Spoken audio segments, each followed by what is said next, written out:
Okay guys, welcome to another shop update.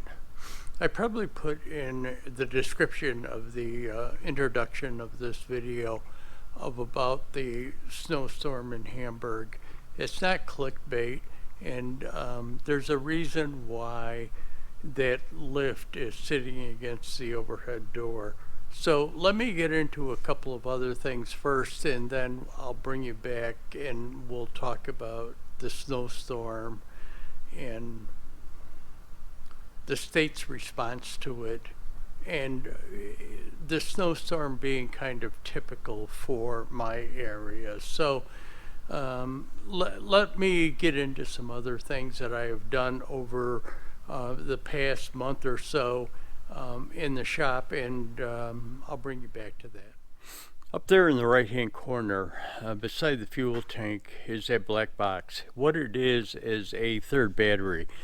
Now, I have had that there for quite a while. Not that particular box that I'm showing to you right now, but an older box. And what had happened is I had installed that older box and just screwed it into the bottom of the truck with some self-tapping sheet metal screws.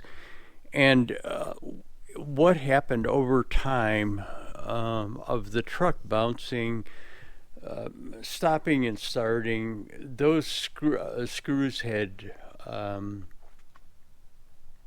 loosened themselves up, pulled out of the sheet metal, and the box became free to move around, slide back and forth as the truck bounced, or more often as the truck stopped and started and stuff. But let me show it you off, and I'll go up there and show you. I had to replace the box because I had lost the cover, and I had to replace the box because I didn't have a cover for it. So I went and bought another one at Tractor Supply that had the cover on it.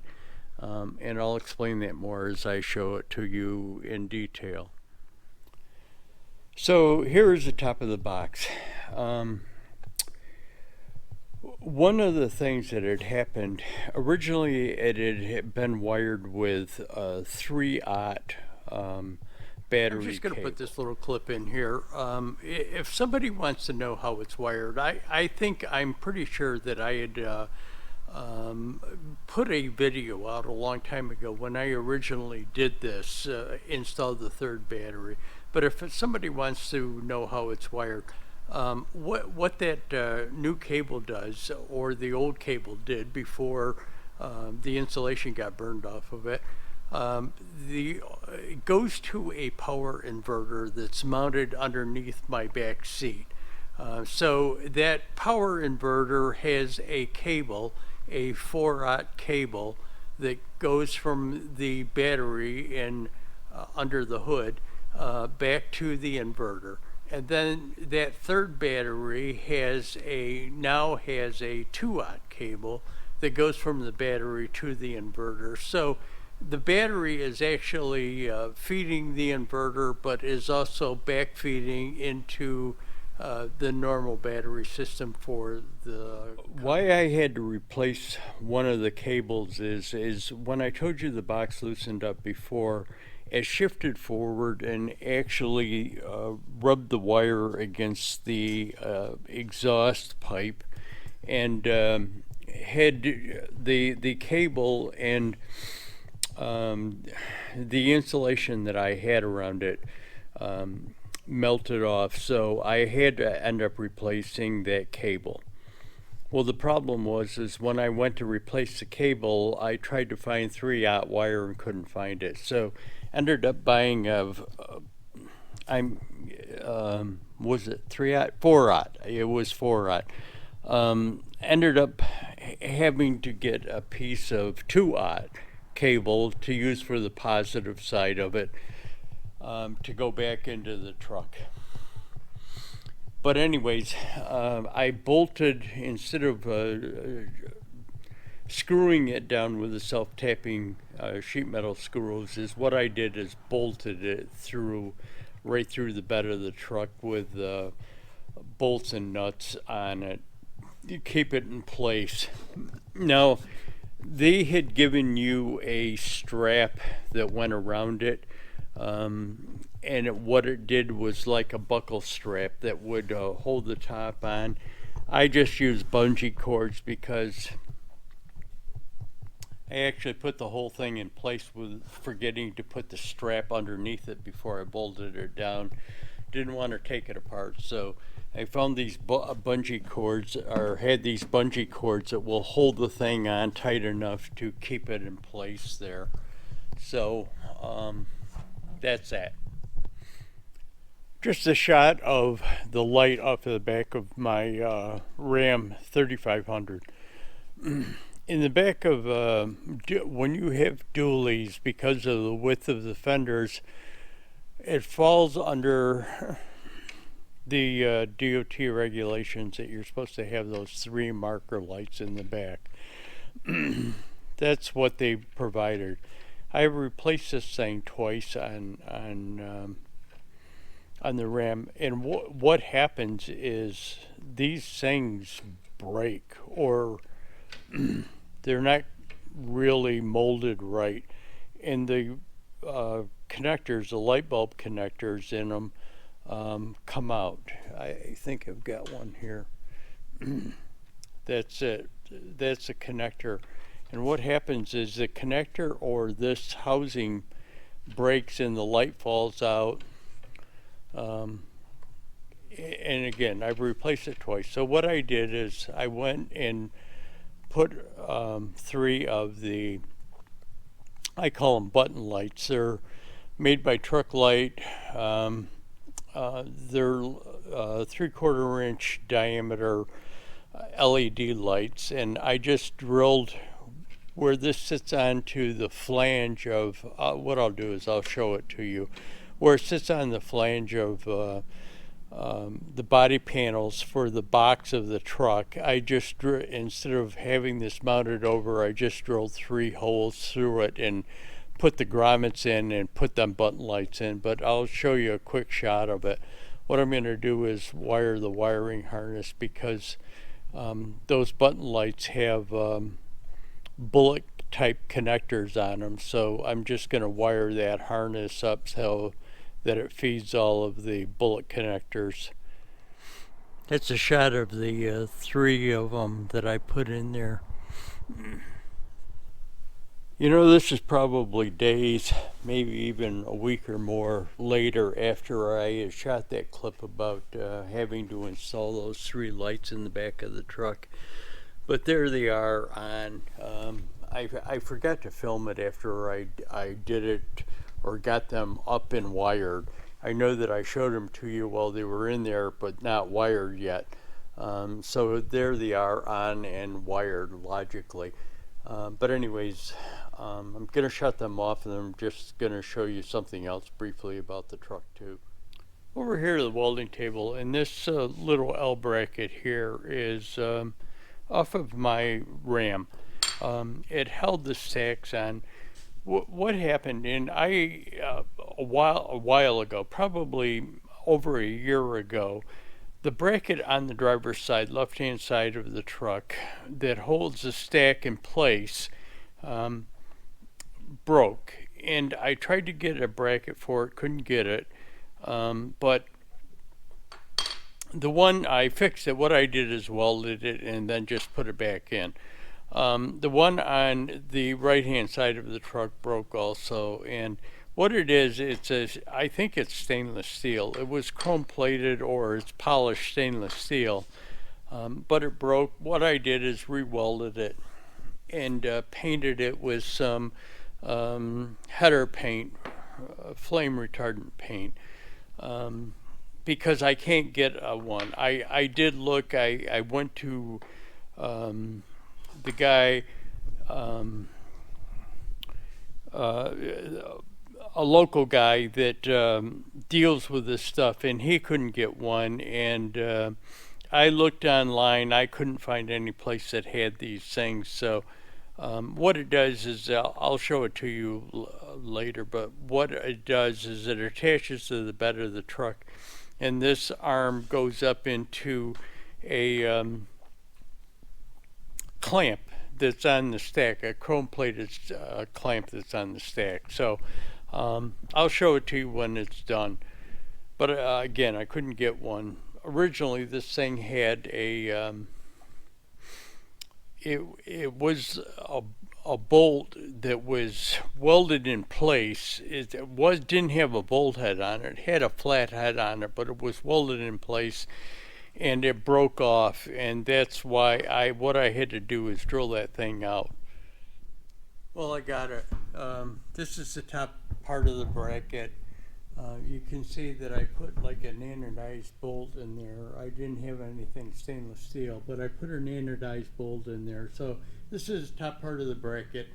The L part goes down and this clamp is around it. But anyways, that's what holds the stack in place.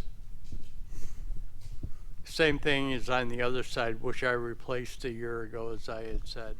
I had shoved this like 4x4, it's hardwood, and down in there, and as you can see, those stacks get pretty hot. Burn that wood. Now, I mean, it was down there for probably a month. I just put it down there to keep the stacks from rattling around, but what I do is I clean those leaves out. I've got the shop vac here, and what I'll do is I'll bring them over and clean all those leaves out. Usually in the fall, they don't really, because of the moisture, snow, rain and then turning to snow, and because of the moisture, it doesn't, I'm not concerned about them catching on fire or anything. It's just, I do clean them out just to get that junk out of there. A friend of mine's trailer. What I had done is probably 6 months ago, I had welded, what this is a forks, the forks from the little John Deere. I welded that rack in there so that he could stick the forks into the trailer instead of having to try and put them on the bed, then move them and all of that stuff. Very convenient place. What I had done is he changed this jack in front to a hydraulic jack, an electric jack, and I welded a plate in there, took the old jack off, welded a plate in there, and mounted that thing in there. I also mounted this spare tire rack onto the trailer. But what the problem was, when I made that, I made it out of that stock right there. That's a piece that I took off. What happened was, when he put the forks in there, they would jam. They would jam for two reasons. Because that's tight, and because the forks would sometimes go in between. It would come along there and one fork would jam up above it instead of going into the slot. So he had problems getting it out one time, so he wanted me to change it.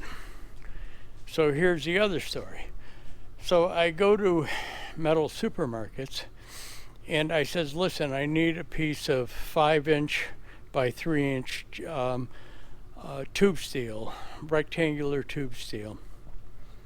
That was probably 4 months ago. I just got this stuff last week. Absolutely ridiculous, the lead time on stuff. But anyways, there it is. You really can't see it because the forks are in it, but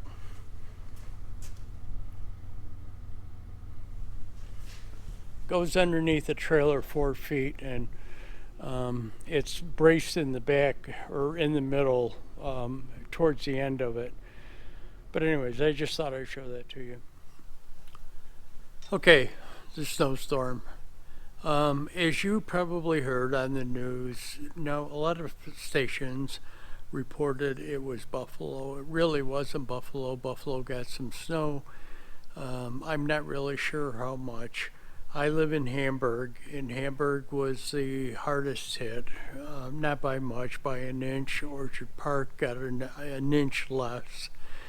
Orchard Park being where the stadium is where the Buffalo Bills play. But I live in Hamburg, live in the village. My shop is in the town of Hamburg. And we got 81 inches of snow. But I know it was sensationalized by the news media and everything else. But again, it's sensationalized. We are kind of used to this. Do we get 81 inches of snowfall in a day every year? No, we don't do that. But it happens quite often because it's lake effect snow. We are positioned right on Lake Erie, on the eastern end of Lake Erie, and that's what causes it.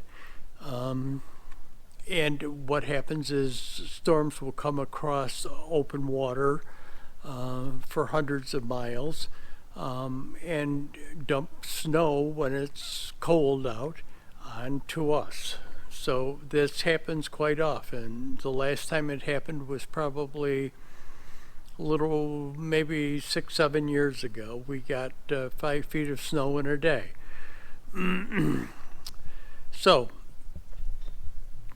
don't think it's any big deal. I mean, again, the news media sensationalize everything nowadays. It's kind of like when Florida got hit by a hurricane. You've got reporters standing out on the side of the road, bracing themselves against high winds, and a couple of people will walk by talking with no effect. It's a lot of news media is sensationalized, and it's not just weather either, it's everything now. But again, so this happens, and I'll get back into it. What I'll do is I'll show you a couple of pictures, throw a couple of pictures in of some areas. Now, when they say we get 81 inches in a day, it isn't like that. Snow compacts. Yeah, we had 81 inches of snowfall, but we don't end up with 81 inches of snow on the ground per se. Of course, you are going to get some areas where it drifts, and it could be that much or higher even, but in general, most of it is compacted. Snow compacts as it falls on itself. And so probably in my driveway, I had about 4.5 to 5 feet of snow, but it wasn't 81 inches deep. And again, there are some places where it drifts, but it's not like that.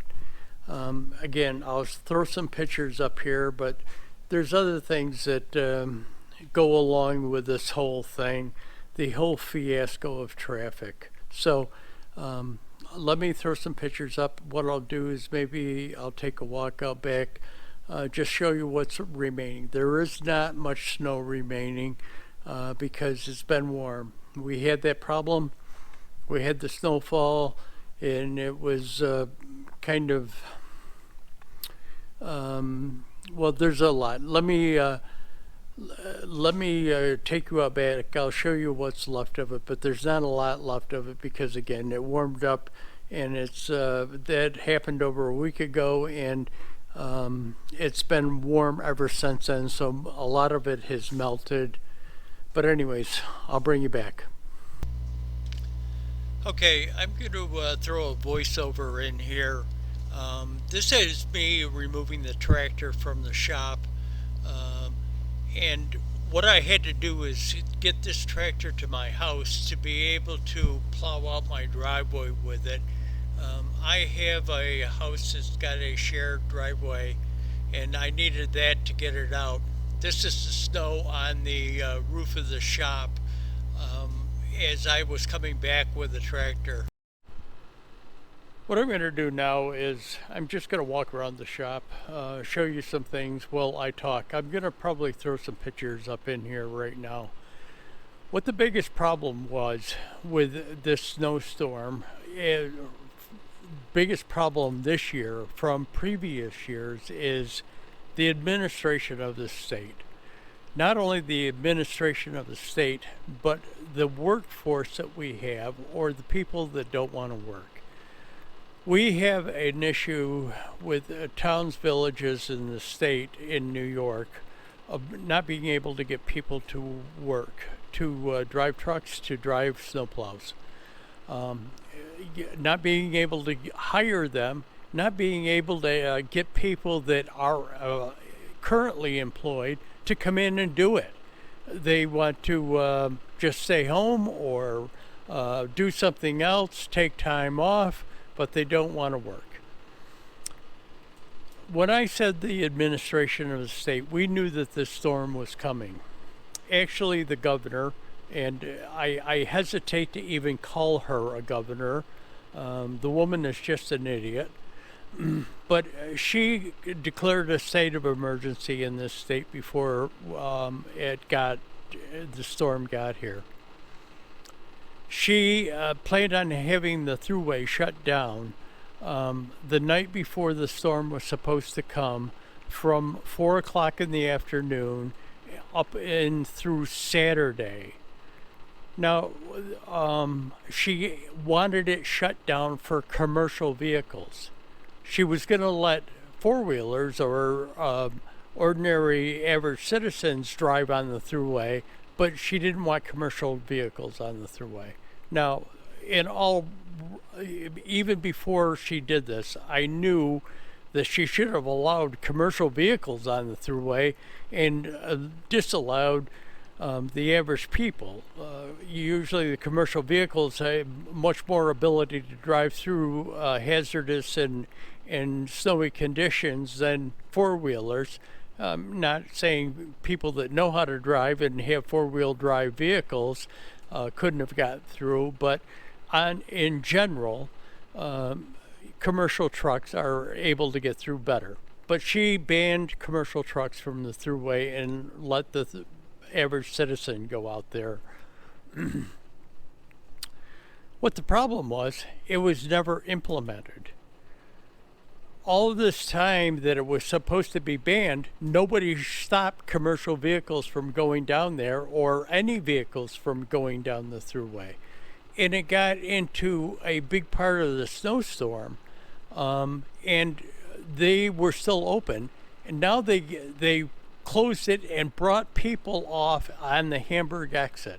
The village that got the most snow out of the storm, they brought the people off of the thruway into that village. And what the problem was is they had no plan in place to what to do with these people or the trucks. And I'm going to show you a picture. I'm going to put a picture up here right now. Now this picture is of Route 20, where the trucks tried to get to continue on their route, being pulled off at Hamburg. This is 2 days later. And as you can see, there are tractor trailers blocking the road. This is a 4-lane highway, not a divided 4-lane highway, but a 4-lane highway. And there's tractor trailers snagging the entire road because they got stuck because the plows weren't out. They got stuck because there wasn't enough plows out or enough people to drive the plows to keep the roads open for them to pass through, and they got stuck. But the biggest problem was there was no plan, no pre-planning on this thing. And it's not just the state. I mean, I've had this happen to me when I was on hauls where they would have to shut a road down because of an accident or something like that. They would direct you off of the road, and there was no directions as to where you would go. Now, most truckers are on GPS, and they're following GPS to get to the route. If they don't know where they're going and you get off of a road and the GPS, all the GPS wants to do is take you back where you got off, and so that you can continue on that road. There's no people directing where traffic should go.